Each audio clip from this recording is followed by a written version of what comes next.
Nuestro siguiente speaker es el señor Manish Kapoor. Manish nos va a hablar sobre Advanced Supply Chain Logistics en el contexto de la omnicanalidad y el e-commerce en la última milla. Manish viene de la India, vive en Estados Unidos y es el CEO de Advatix y previamente fue vicepresidente en Amazon. Por favor, Manish, te invito a pasar adelante.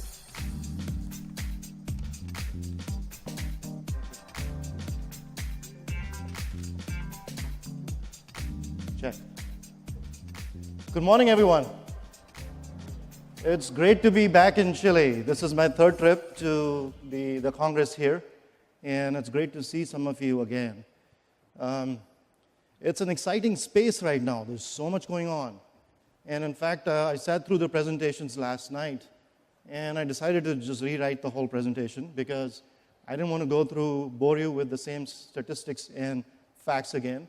And those facts are, yes, e-commerce is the main channel now. We need omni-channel. Amazon is really causing a lot of trouble everywhere across the world.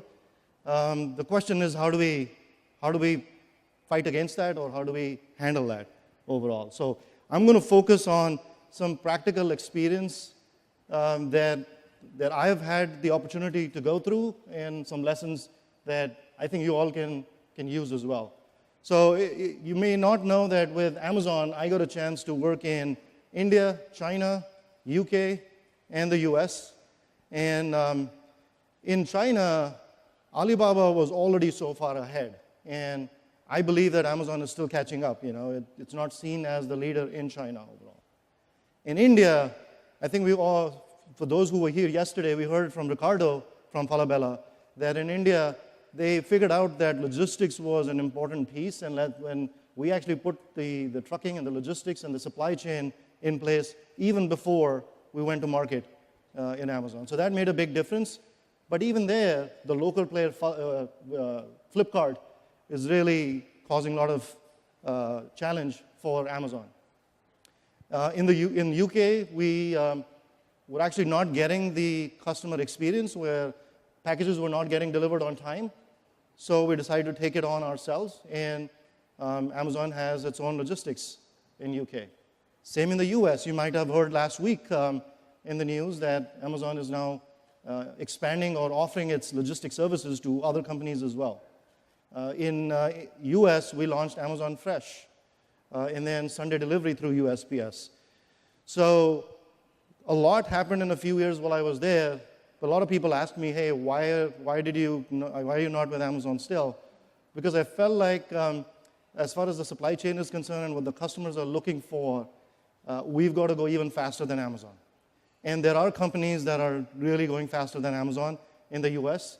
And so actually my team is helping a number of companies in the US, and I see a similar situation here where we are expecting Amazon to come here at some point.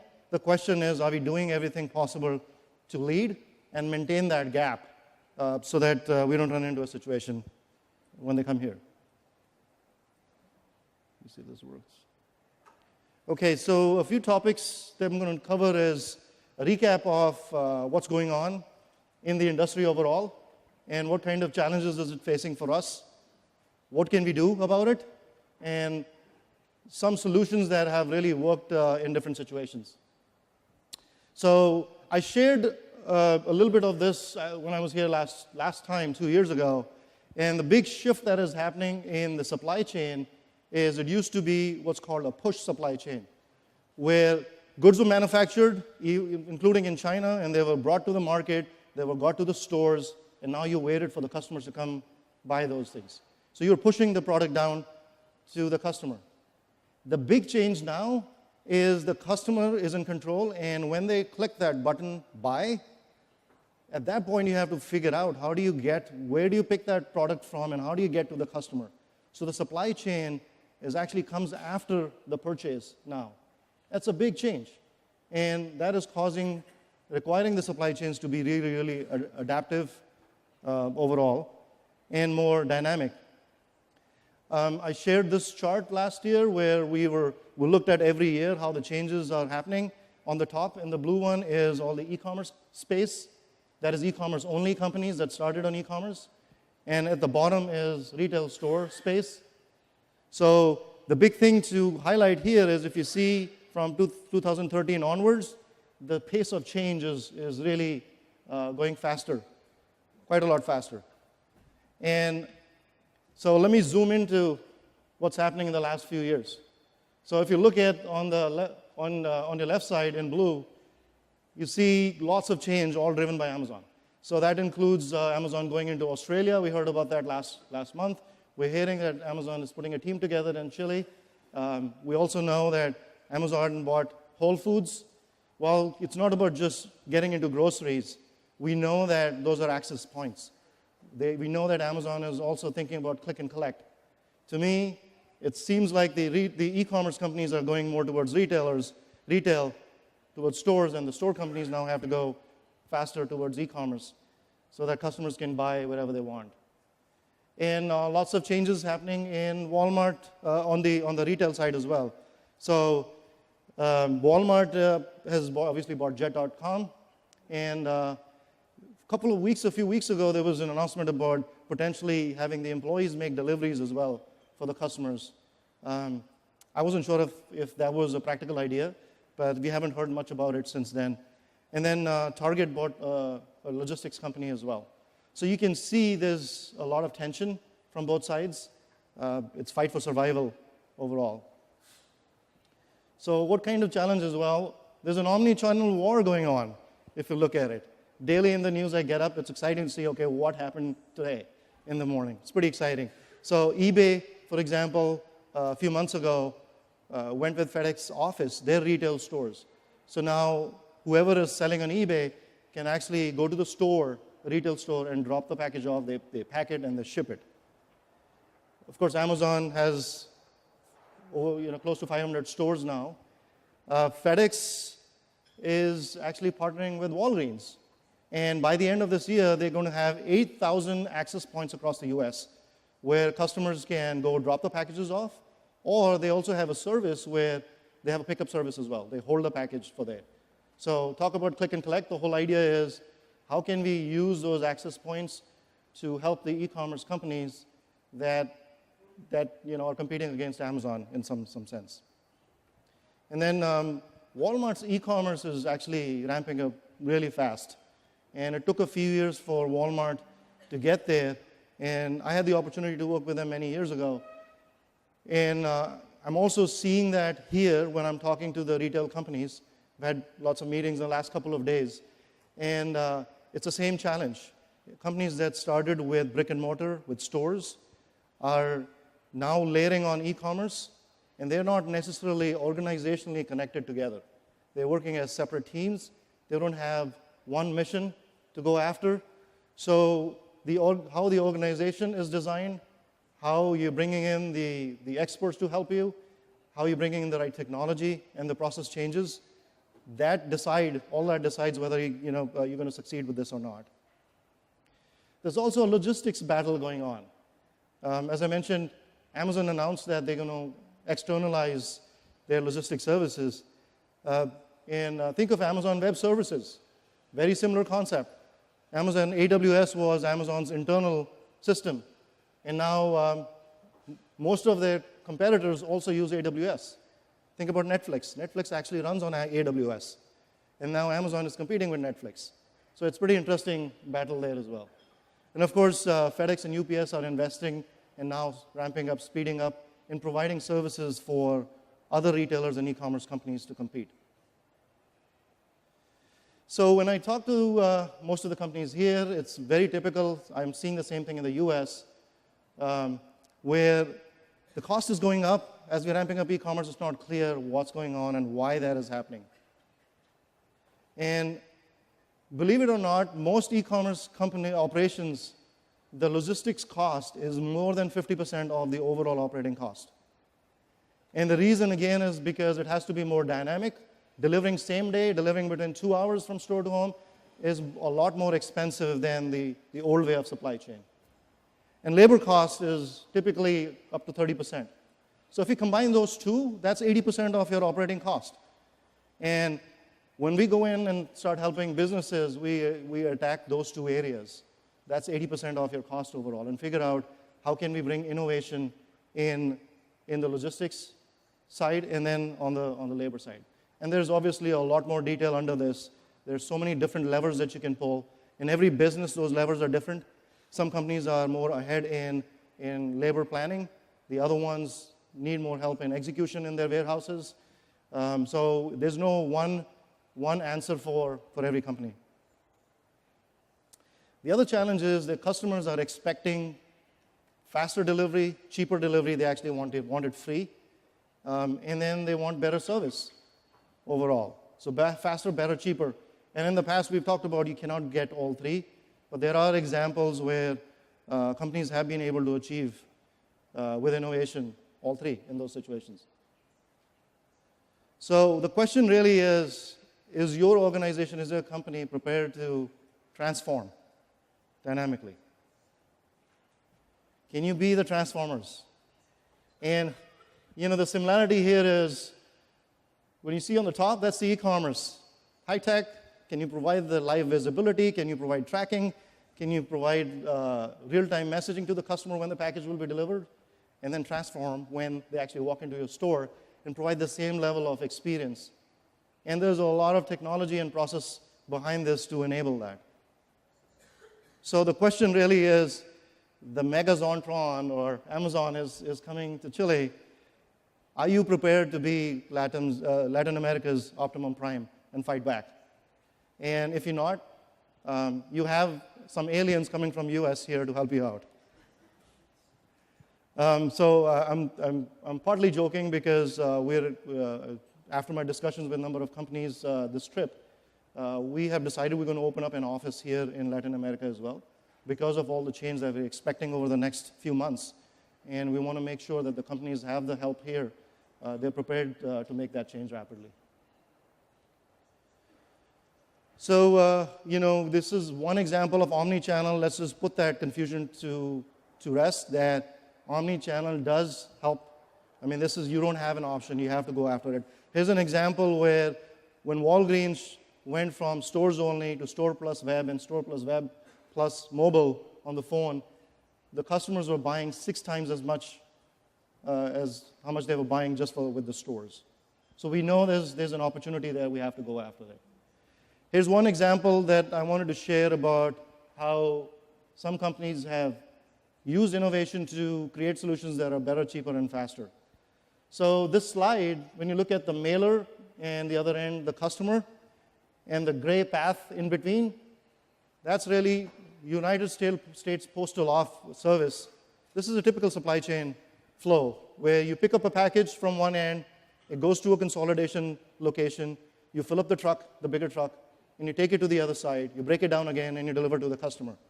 Well, what companies like DHL, FedEx, and UPS had done was really taken the package from the customer, but then still leverage USPS, United States Postal Service, to do the last mile delivery. Why? Because USPS, the mail person, goes to every house in the US every day. So the marginal cost for them to deliver one more package to the same house that they're going to anyway is small. But the question was, the rest of the supply chain, can you rely on that? So when we did this as Amazon, we were able to actually improve the cutoff to when we can take the orders in all the way to midnight for 2-day delivery. Because we were running our own trucks, we were able to go faster and inject the packages. And then because we were partnering with USPS, we reduced the cost significantly as well. It was all designed to provide a much better experience for the customer, which is at the forefront. So here's an example where we were able to serve the customer better, cheaper, and faster. So one of the topics that did not come up so far in yesterday and today is crowdsourcing. And I have to assume that everybody has used Uber by now. A couple of years ago, we were still skeptical, not sure whether we want to get into somebody else's car that we don't even know. But we know that culturally, worldwide now, this is a phenomenon that's not an issue anymore. So what's happening now is, you might have heard Uber has launched Uber Freight. E-commerce companies like Amazon, Flipkart are also looking at leveraging other people's assets. so that they don't have to spend capital to using that. So I want to give you a quick snapshot of how can crowdsourcing help in trucking overall.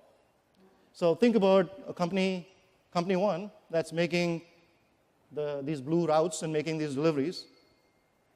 Then you look at company two, that's making other stops and other deliveries. This is all in the same city. And imagine company three making its own deliveries as well. So if you put them all together, this is what's going on. Right? So you quickly think, wow, is this the best way we can utilize when you look at the entire ecosystem? Can we utilize our assets? So the option is, what if they were all working together? That's what crowdsourcing would do. So the results is you're able to go from 14 routes in this example down to 9 routes. 9 drivers and trucks versus 14. So obviously, it's a lot more cost-effective way to make deliveries. So one of the predictions I'm making is that crowdsourcing, if you're not thinking about that already, start thinking about it. That is going to be part of how you deliver. Because companies that leverage this, the Uber-like delivery, their cost of delivery is going to be much lower, and it's a constant battle. So putting that on your roadmap is important as well. So what can we do to get ahead overall? I put omnichannel in 4 different buckets. The first one is the ordering experience. So regardless of where the customers are buying, whether they're buying online, on the phone, or in the store, how can we provide the best possible experience that is better than anybody else comparatively? And the second one is inventory management. And it's a big question because when customers buy online, where do you ship it from? Do you pack it from store and deliver it? Or do you create a warehouse, a fulfillment center, centralized distribution center to pack and send it? What if you have 3 of those? Which one should you send it from? And should you have all inventory in all 3 locations, or you separate that out? So there's a lot of analytics that go behind it. And typically, to solve this, you look at your data and where your projections are, where your customers are, and then be able to design the network based on that. So inventory is number 2 after customer experience. If you follow the chain, the next piece is fulfillment. And fulfillment is, okay, now you have the order. How do you pick the order? How do you package it? And how much is it costing you to run that operations? And again, there's a lot to be done here in terms of removing process waste. Is your labor plan the best you can? You don't want to have too many people or too less people. Too many people, your cost goes up. Fewer people, you're not able to serve the customers well. So even if you have the people, are they working on the right hours and the right shift? So there's a lot of detail that goes into making sure your operations are running well. I mentioned waste in the process. And if you don't already have a culture of continuous improvement in the company, that is something that you should think about. And you may have heard about Lean Six Sigma. These are terms that actually were started in the US, but Japanese companies really embraced it and took it to a new level. Lean really is taking out steps that are costing you, but they're not helping you serve their customers better. So any steps in the process where it's double entry of data, where it's printing something and then reading it again and doing it that you can automate, that's waste in the process. So the idea is to take that out as much as possible. And Six Sigma is every order that's going out, how do you make sure it's accurate? You packed everything that the customer ordered. And how often are you able to deliver on time? So that's about consistency in how you run operations overall, which is an important part of fulfillment.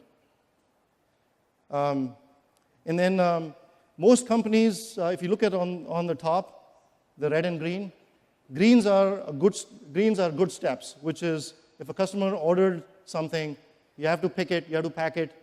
That is helping provide value to the customer. But if you're moving things around and your warehouse is not planned well and you have to walk around miles and miles to put the orders together, that's the red portion, that's the waste. And what I've observed is most companies immediately focus on getting better at the greens. And they don't focus enough on the waste with the reds. And it's just the way we humans think. And there's a lot bigger opportunity to really go after the waste in the process and cut it down, and then get better in the greens as well in serving our customers better. If you had more time, this is a full day topic to go through as well. Last piece is logistics. And we all, in the last, yesterday and part of today, heard about click and collect. We heard about lockers. We heard about making deliveries to home. And reverse logistics for returns. Guess what? We have to figure out all of this. You can't say, hey, let me do click and collect. I'm not going to deliver store to home. You're going to be left behind. And what's the right balance of these services that you offer as a business? That is something that we have to figure out. And again, it's not one size that fits all. It has to be customized for the business and for what the customers are looking for in your case. At the end, customer has to be at the forefront. And when I work with different companies, we tend to work from customers backwards. Think about the customers, how fast you want to deliver. Create that experience first, define that first, and then figure out how the rest of the supply chain operations should be designed. So this is just wanted to share with you that over the last several months in the U.S., my team has engaged with e-commerce companies and retailers and transportation companies to really bring innovation in at a high pace. And what we're really offering is the thought leadership. So it's one of those situations where you know you need to go omni-channel, you know what the 50 things are that you have to do. You can't figure out which one should I do first. Is that the right answer? Well, I have 3 options. Which one should I choose? And we're able to go in as thought partners with these companies and help make those decisions faster. And in many cases, we've actually put teams with lots of experience in Amazon and FedEx and so on site for 6 months, for a year, to help them run operations. We roll up our sleeves, it's boots on ground, and really help transition fast because speed matters right now. And help the companies really get to the next level before we transition it back completely to the leadership within the business. Here are some of the companies that our team has experience with in the past.